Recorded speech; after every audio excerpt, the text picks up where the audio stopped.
Cric, crac. Aujourd'hui, c'est l'heure des contes vous propose un conte de la mer.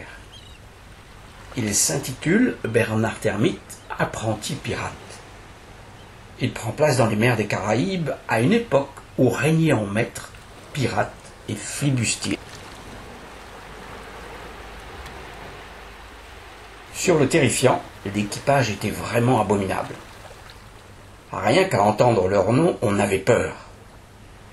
Joey le Teigneux, Sam n'a qu'un œil, Robert le Grizzly, et surtout, le capitaine, celui que l'on appelait le Grand Féroce, et qui portait à la ceinture un sabre d'abordage aussi long qu'un canon. Le Terrifiant avait une épouvantable réputation sur toutes les mers du Sud. Quand sa grande voile rouge et or apparaissait à l'horizon, tout le monde fuyait, bateaux, poissons et oiseaux. Même le gros requin blanc changeait de cap quand il croisait dans les parages. D'ailleurs, le Grand Féroce avait coutume de dire, de sa voix grinçante, en se frottant les mains, « Attrapez-moi le gros requin blanc pour mon petit déjeuner !» Et les marins éclataient de rire, même si, au fond, ils n'étaient pas très rassurés. Comme vous le voyez, le Terrifiant méritait bien son nom.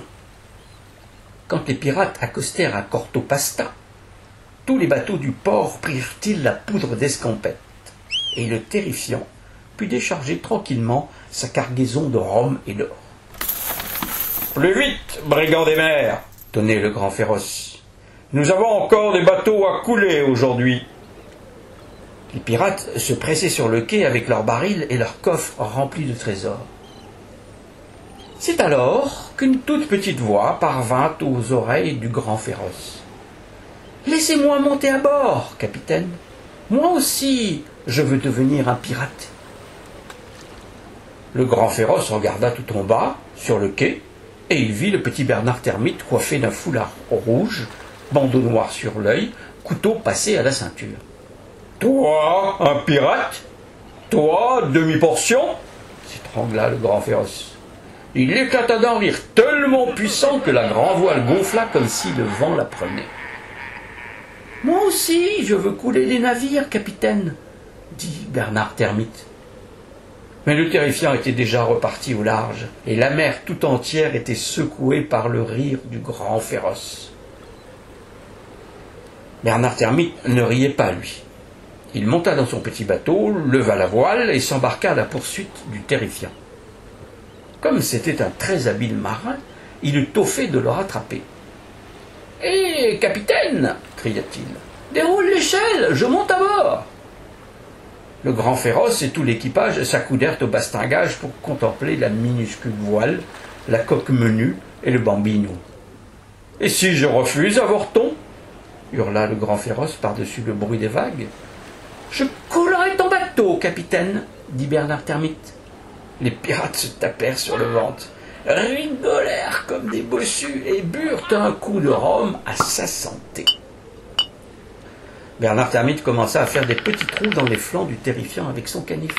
« On ne m'appelle pas Termite pour des prunes !» cria-t-il au Grand Féroce. Les pirates essayèrent bien de bombarder le petit bateau, mais les boulets passèrent largement au-dessus. Ils tirèrent des coups de tromblon, agitèrent leurs sabres d'abordage, et le Grand Féroce tenta de lui faire peur avec sa voix caverneuse, mais rien n'y fit. Allez donc chasser le moustique avec un canon.